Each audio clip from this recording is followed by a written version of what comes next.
The first hero fell at dawn, beneath the twisted branches of the ironwood forest.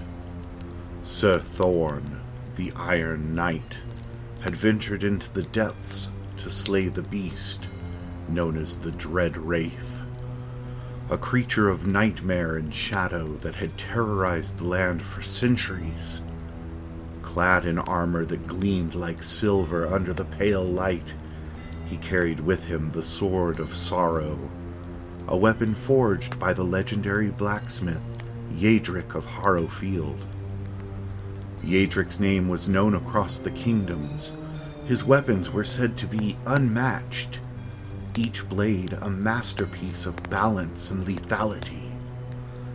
The Sword of Sorrow was no exception, its edge honed to perfection, its weight balanced for the swiftest strikes.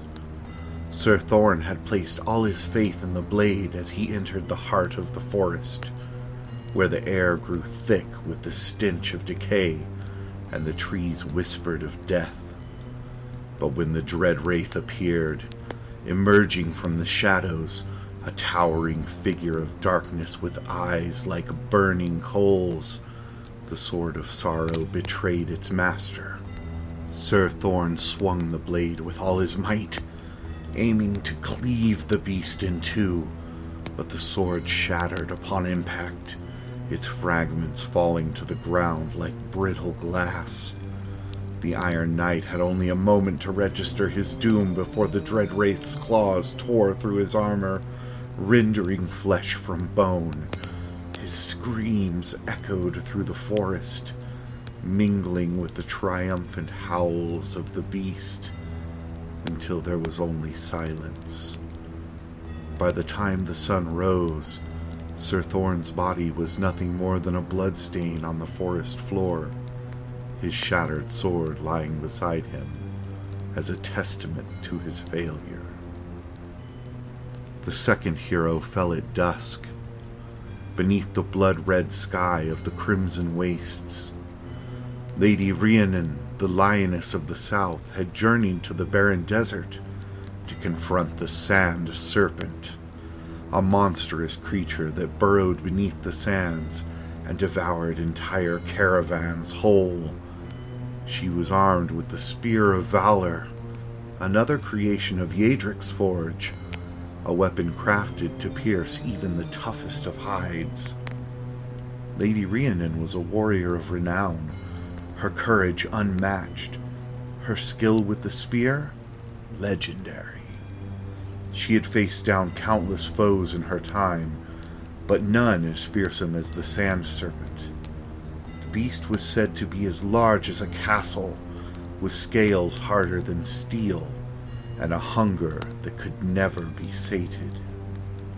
As the sun dipped below the horizon, casting long shadows across the dunes, Lady Rhiannon finally came face to face with the creature. The Sand Serpent burst from the ground in a spray of sand and stone, its massive jaws wide enough to swallow her whole. With a battle cry that echoed across the desert, she hurled the Spear of Valor at the beast's gaping maw. But the spear veered off course at the last moment, as if guided by some unseen hand. And instead of striking the serpent's heart, it glanced off its scales, shattering into 1,000 pieces. The Sand Serpent roared in fury and lunged forward, its jaws closing around Lady Rhiannon with a sickening crunch. Her blood stained the sands, and her body was consumed, leaving nothing behind but the broken fragments of the Spear of Valor. Night fell over the Crimson Wastes, and the wind howled mournfully across the empty desert, carrying with it the scent of blood and death.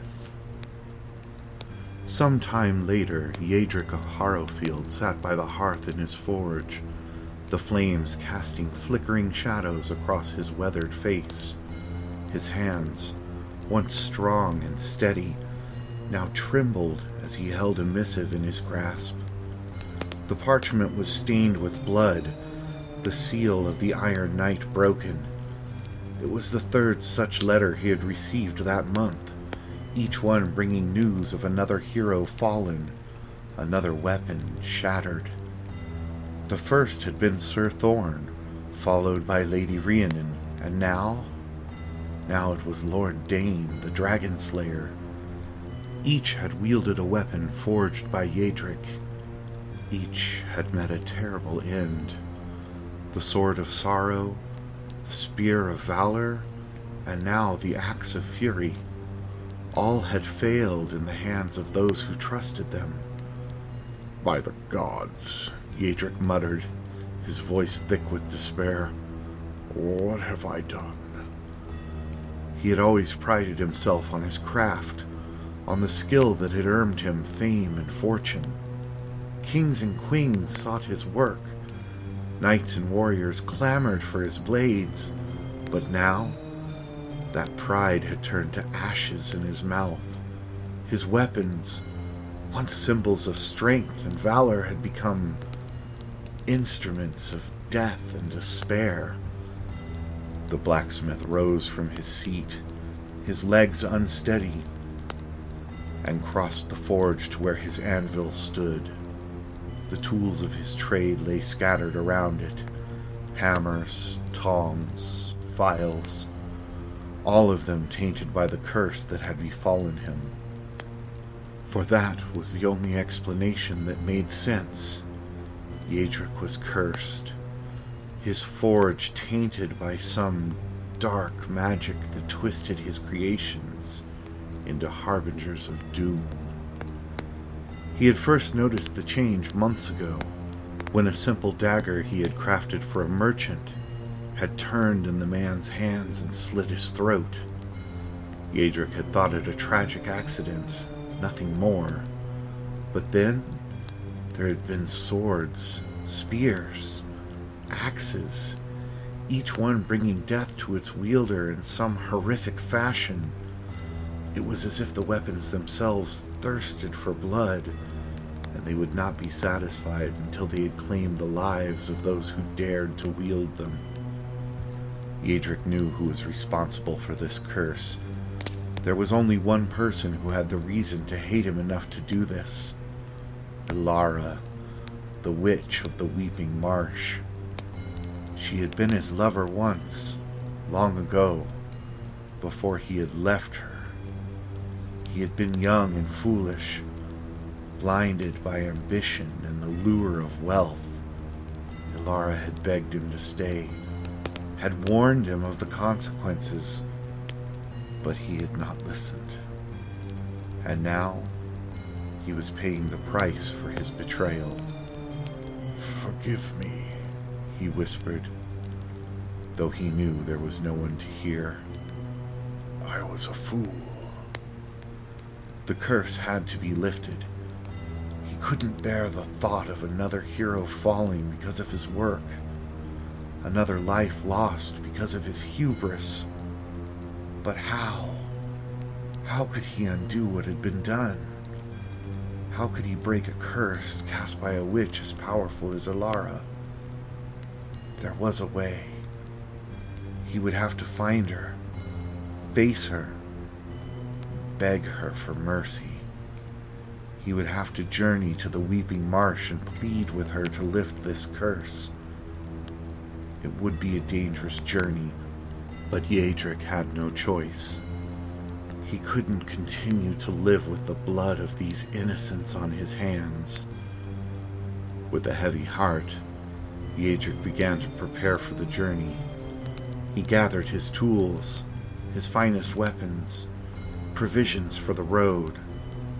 As he packed, he couldn't shake the feeling of dread that settled over him. The Weeping Marsh was a place of sorrow and death, a place where the living didn't belong. But he had to go. He had to face Elara and make things right, or die trying. As he shouldered his pack and stepped out of the forge, the wind howled through the trees, carrying with it the scent of rain and decay. Eadric paused at the edge of the forest, looking back at the place that had been his home for so many years.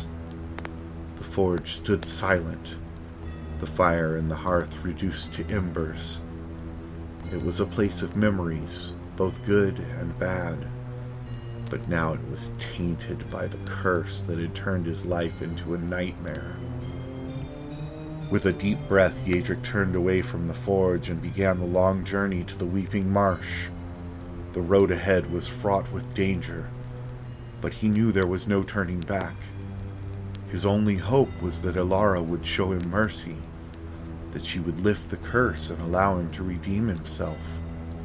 But as the wind whispered through the trees, carrying with it the cries of the fallen, Eadric could not shake the feeling that his journey would end in tragedy. The Weeping Marsh was a place of nightmares, a vast expanse of murky water and twisted trees that stretched as far as the eye could see. The air was thick with mist, the ground soft and treacherous beneath Eadric's feet. Every step was a struggle, every breath a battle against the stench of rot and decay that hung heavy in the air. Eadric had been traveling for days, the sun a distant memory beneath the canopy of tangled branches. He had encountered no living soul since entering the marsh, only the cries of unseen creatures that echoed through the gloom. The path was narrow and winding, the water rising up to his knees at times. The trees seemed to close in around him, their gnarled roots reaching out like claws.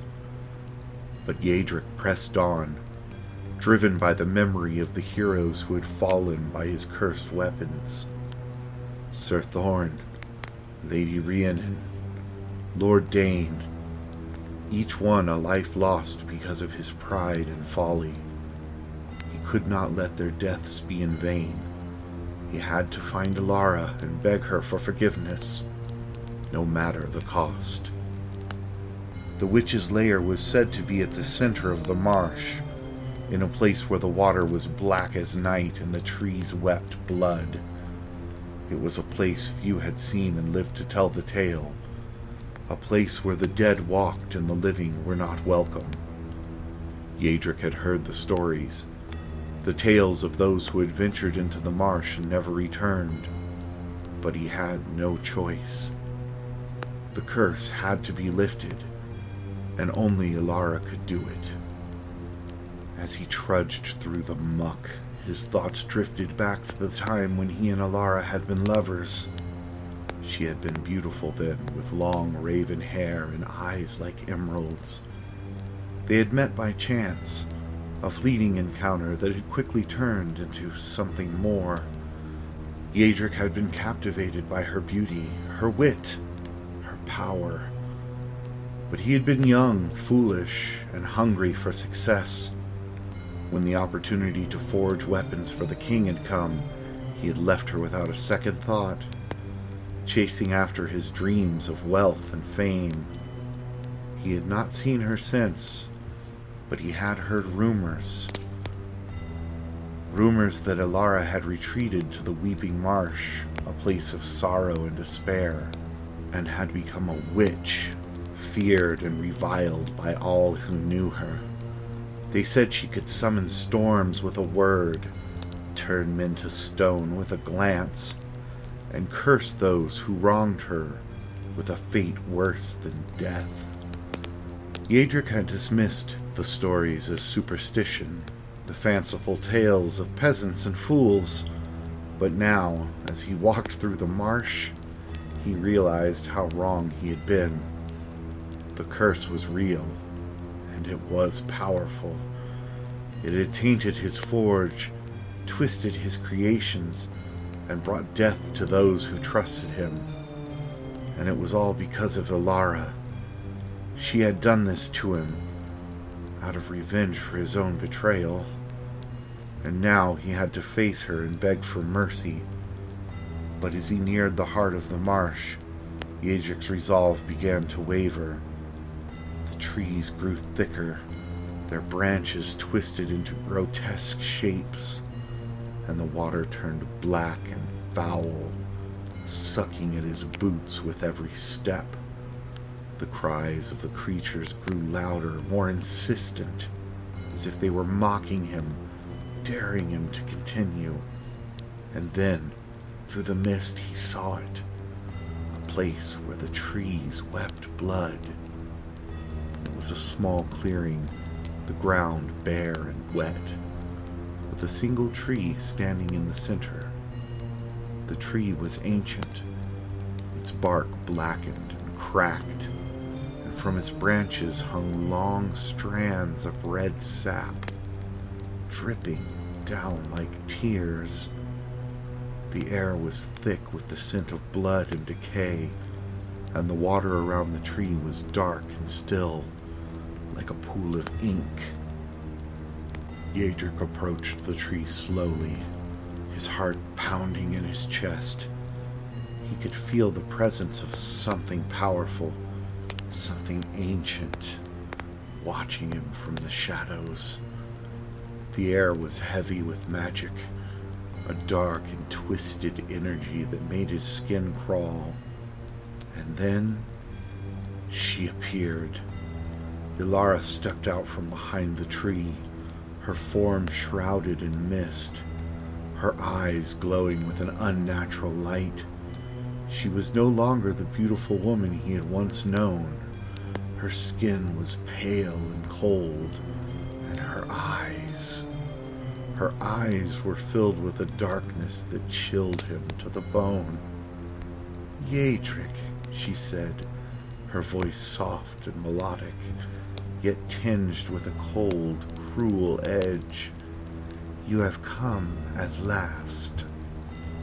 "I know I have wronged you," he said, his voice trembling. "I have paid the price for my folly. My weapons, they bring death to all who wield them. Please, Lara, I beg you, lift the curse." Lara laughed, a cruel sound that sent shivers down Eadric's spine. "Lift the curse? Do you think it's that simple? No, Eadric. The curse is woven into your very soul. But perhaps there is something I can do. Come." She turned and began to walk deeper into the mist, her footsteps silent on the wet ground. Eadric hesitated, fear gnawing at him, but he had no choice. He had come this far. He had to follow her.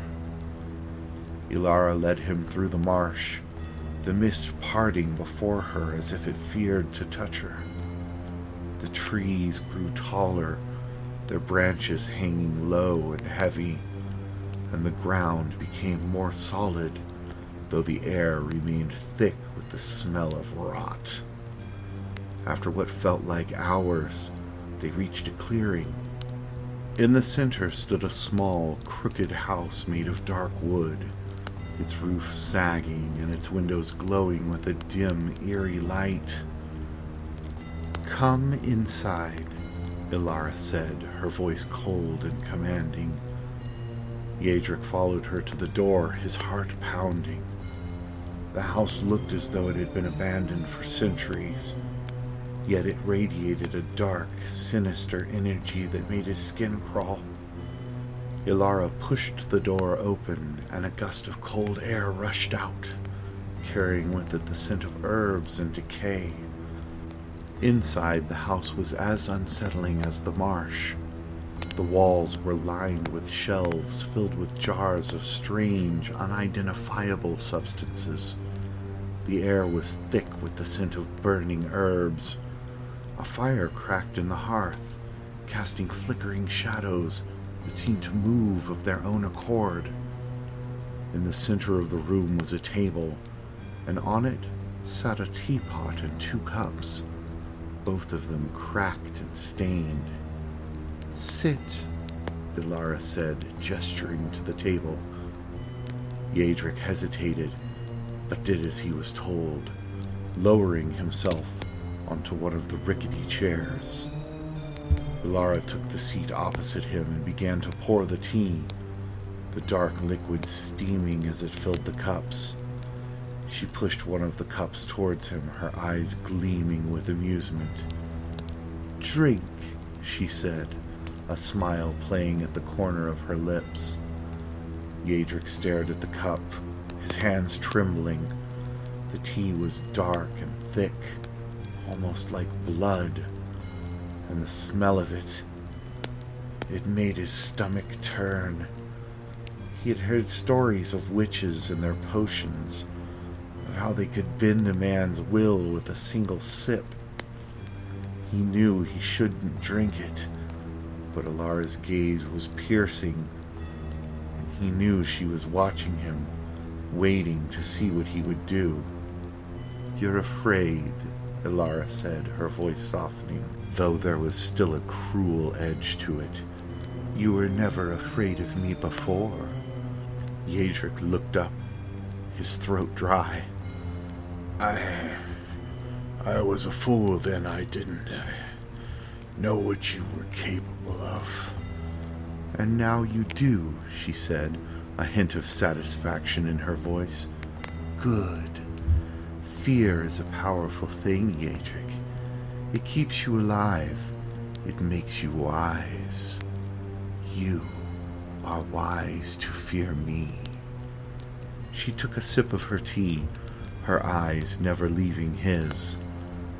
Eadric hesitated for a moment longer before raising the cup to his lips. The liquid was bitter, its taste harsh and unpleasant, but he forced himself to swallow. He set the cup down, his hands still trembling, and waited. Ilara's smile widened, but it was a smile without warmth, without kindness. "You came to me for help, Eadric, but know that you brought this curse upon yourself, with your greed and ambition. I merely gave it form, but there is a way to break it, though it will not be easy." Eadric's eyes widened with hope. "Tell me what I must do." Ilara studied him for a long moment, her eyes cold and unforgiving. Finally, she turned away, moving to a shelf lined with jars and bottles. After a few moments, she turned back to him, holding a small, ornate box in her hands. "This," she said, opening the box to reveal a delicate silver key. "Now you must do something for me." "What?" Eadric asked, his heart sinking. "You must go to the Blackwood," Ilara said, her voice taking on a more serious tone.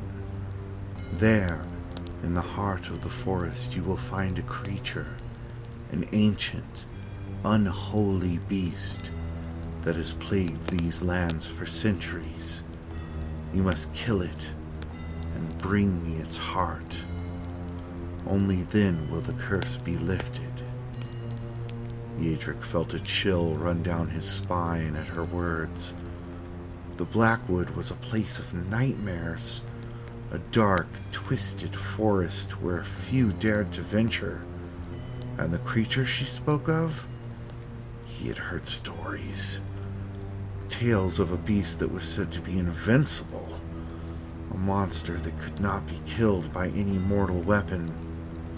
I don't know if I can," he said, his voice trembling. Ilara smiled again. This time it was a sad, almost pitying smile. "You have no choice, Eadric. If you want to break the curse, you must do this. But be warned, this creature is not like any you have faced before. It is powerful, ancient. It will not fall easily. But you must succeed, or the curse will remain, and your days of profiting off of instruments of death are over." Eadric swallowed hard, his mind racing. He had no choice. If he wanted to break the curse, he would have to face the creature, no matter the cost. Very well. I'll do it. Ilara nodded, her expression serious. Then take this, she said, handing him the silver key. It will guide you to the heart of the Black Wood, and to the creature's lair. But be careful, Eadric. This is no ordinary beast. It is a being of pure evil, and it will not hesitate to destroy you if you're not careful. Eadric took the key, feeling its cold weight in his hands. He knew that this task would be most difficult, but he had no choice. If he wanted to break the curse, he would have to succeed. Eadric left Ilara's home with the silver key in hand, his mind heavy with the weight of what lay ahead. The weeping marsh seemed even more ominous now, its dark waters and twisted trees a reflection of the darkness that awaited him in the Black Wood.